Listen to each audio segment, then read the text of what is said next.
So, hello ladies and gentlemen, welcome to this video tutorial. In this video, I'm going to talk to you guys about the Segment 2 version 3 and what this program actually does. So, basically the first thing you're going to do is to double click on the GUI.m, and in this Matlab file, it basically just includes all the different functions that we're going to use for this program. For example, the bilateral filtering, convex hull analysis, gamma correction, watershed segments, all different functions. So you click run. And then a new one is going to pop up. This is the GUI. Let me resize it a little bit. So in this GUI, in order to get the PDS values for the image, which is the abbreviation for percent degraded segments, all you're going to do is to go through all the 6 steps. Step 1 is the input image. Step 2 is gamma and brightness adjustment. By the way, step 2 is completely optional. You can choose to have gamma correction, or you can also choose not to have it. Let me explain the reason why later. Step 3 is bilateral filtering, and step 4 is the watershed segmentation, which I personally think is the most important part for the experiment. Step 5 is the convex hull analysis, and step 6 is the calculation for PDS.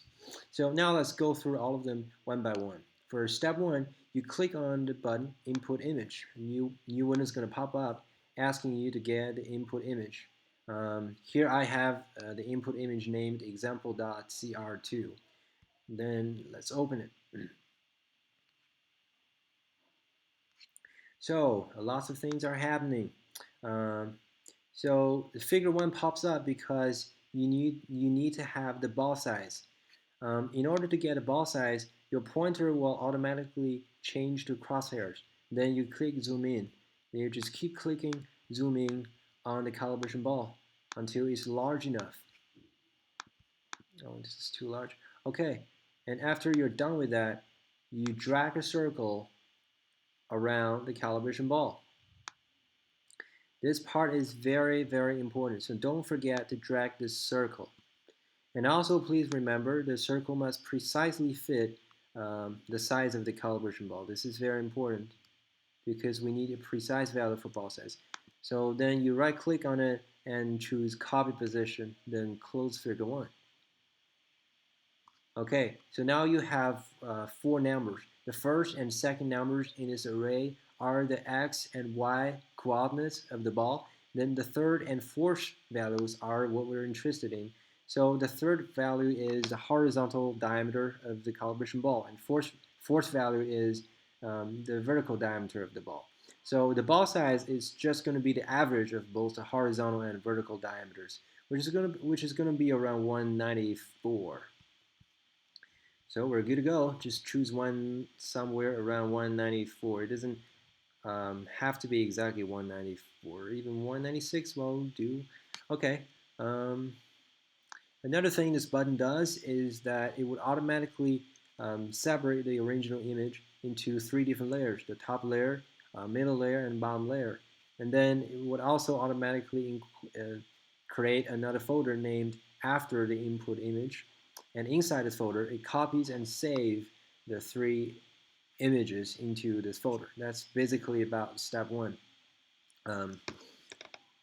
Easy and simple. So step 2 is a little bit tricky. The user has to determine whether to use gamma and brightness adjustment or not. So in the pop-up menu, you have 2 options: whether you have no gamma and no brightness adjustment, or the another option is to set a gamma to 1.45 and brightness to 130%. And there are actually 2 scenarios that I personally think this function would be useful. The first scenario is when the entire image looks very dark, where the light condition is not very ideal. So let me give you one example. So for example, this image has very poor light condition. This may happen because the condition in which the photographer is taking this image might change. Sometimes the weather is not ideal, so light condition may not be very ideal. So basically, when the image has very low level exposure, no matter what parameters you have for bilateral filtering and watershed segmentation, the results are quite awful. And instead, if we choose to run gamma and brightness adjustment, we still have pretty much the same values of bilateral filtering and watershed segmentation, then the result will be much, much more ideal because the rock looks cleaner. So that's for scenario 1. And scenario 2, where this function might be useful, is when the rock surface looks very obscure. For example, for the third layer, so in this layer, the rock surface looks very obscure because there might be a lot of sand and dirt covering the rock surfaces, especially in this part. So it seems to me that when the photo was taken, there seems to be some kind of shadow on it. So this entire area looks very dark, and the rock edges look very blurred out. So in a scenario like this, the user might want to use the brightness and gamma correction. And personally, I did lots of experiments on this, and I found out that empirical ideal value for gamma is 1.45, and brightness is going to be 1/30%. What this means is that the gamma of this image is going to be 1/40% of the original one, and the brightness will be 1/30% of the original one. So here's the result. And let me compare it. So this is the segmentation result if we don't use the gamma and brightness as we have predicted, because this area looks very dark and the edges are very obscure, so it's been blurred out by the shadow. So the computer, this might confuse the computer because it can't actually tell where these rocks are. But after we run the gamma and brightness, the results are much better. And that's for scenario 2. And clearly, I think for the first and the second layer, we don't have to use the gamma and brightness because the rocks look pretty clear to me. But for the third layer, you're going to have to use it. But still, it really depends on the user. So for step 3, the bilateral filtering, so what this step 3 does is that basically is going to smooth out the rock surfaces. I mean, the rock surfaces are supposed to be very smooth and very bright, but for example, this big rock, there are some angular textures on the surface of these rocks. Okay, there are some kind of angular textures on the surface. So this is going to smooth it out. Basically, there are two values. I'm not going to spend a lot of time explaining to you guys the technical terms like spatial Gaussian and ridge Gaussian. So basically, for the images where the rocks look pretty clean, you're going to use 6 and 8 for these two parameters. And for the scenarios like the third layer, there are lots of sand and dirt covering the rock surfaces. You can choose to use 8 and 12 for scenarios like this. And even for the worst scenario, you can use 10 and 16. But for now, we're going to stick with 6 and 8 for the first and second layer, and 10 and 12 for the third layer. Okay, let's run them one by one. To run through all the layers, it's going to take about 1 minute. So I'm going to pause the screen recorder. All right, so here's what the result looks like. Let's also do another example. All right, so in this example, I chose the lab image. So as you can see, I choose 6 and 8 for all 3 layers because although the rocks look very degraded, but the rock surfaces the rock edges, they look still pretty clear. The rocks are very clean, so I use 6 and 8 for all of the layers. Now let's basically about the step 3. So the step 4 is the watershed segmentation. Watershed segmentation, the only parameter is the strill size, which stands for the structuring element. And again, I'm not going to spend a lot of time explaining what's the technical meaning for the structuring element. Basically, so generally, I think usually the strill size is going to be from 12 all the way to about 30, depending on the size of the rocks.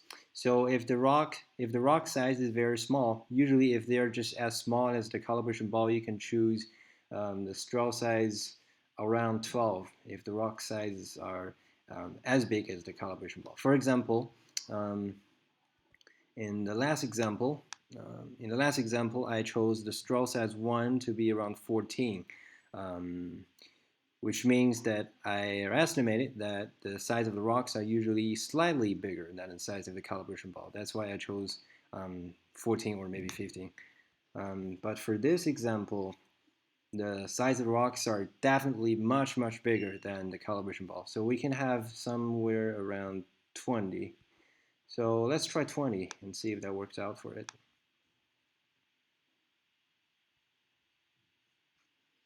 This is going to take a while. So here it is. Okay, so 20 works okay, but we can do much better.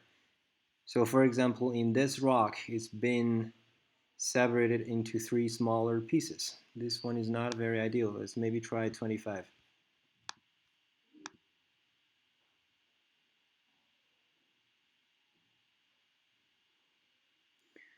So the process of reconsidering what's the better parameter for the structuring element is just to see if the results satisfies your expectation. If all the rocks are segmented very perfectly, this might be the very ideal structuring element. For example, I would say this one can't be any better because even if we try 30, some of the rocks will be over segmented. So maybe 25 will just do the work. Or you can also try 23 or 27. It really just depends on the user. But for now, it really doesn't make too much difference. Even if you try 23 or 27, it will just give you similar results. For this one, I remembered that in the last experiment, I put 31, I guess. So let's try 31.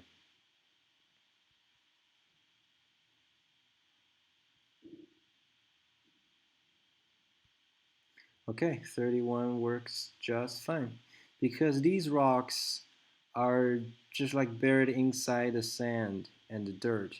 So it depends on the user if you want to segment this rock and these rocks. For me, I think this layer is very degraded, so I don't really think that segmenting these pieces of rock will be a good idea.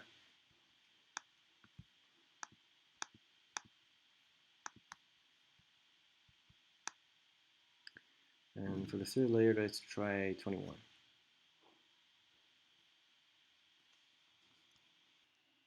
So generally, I think for step 4, the trick here is to know that the structuring element actually depends on 2 things. First of all is the rock size. If the rock is just as big as the calibration ball, you might want to set the structuring element to be around 12 to maybe 15. If the rocks are a little bit bigger than a calibration ball, it might be somewhere around 15 to 20. If the rocks are very huge, you might want to set it. You might want to set the value to be around 25 or maybe 30. Um, and another thing the structuring element depends on is the area of sand. So for example, in the third layer, we have a very huge area of sand. So the thing that you want to do is to make sure that a computer recognize this area of sand as a very huge segment. So even if in the third layer we don't have the rocks that are very very huge, but you still want to put a structuring element to be around 20 or maybe 30 because we have a very large area of sand. So this is very important. If you see a very large area of sand, make sure that you deliberately increase the structuring element so that a computer can guarantee that this area of sand will be recognized as some very large segments. So for example, if I put 20 for the third layer,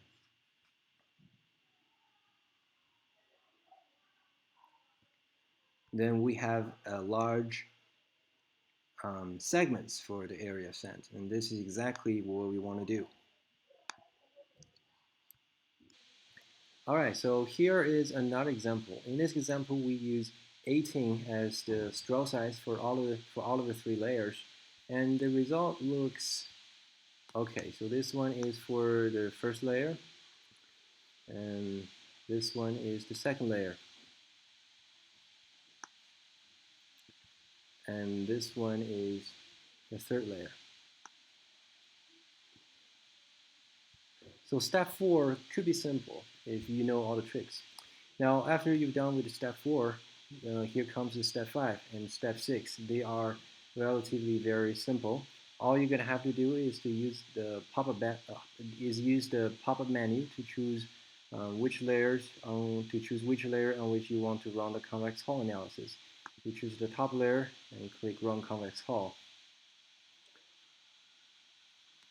It gives you a figure, and then you click Run PDS. And here it gives you all the numbers for ratio 1, ratio 2, and ratio 3. You do the same thing for all 3 layers.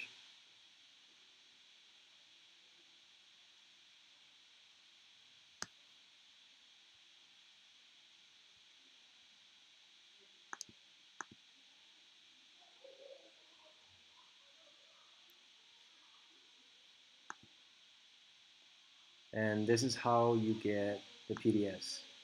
So the value in here is the PDS.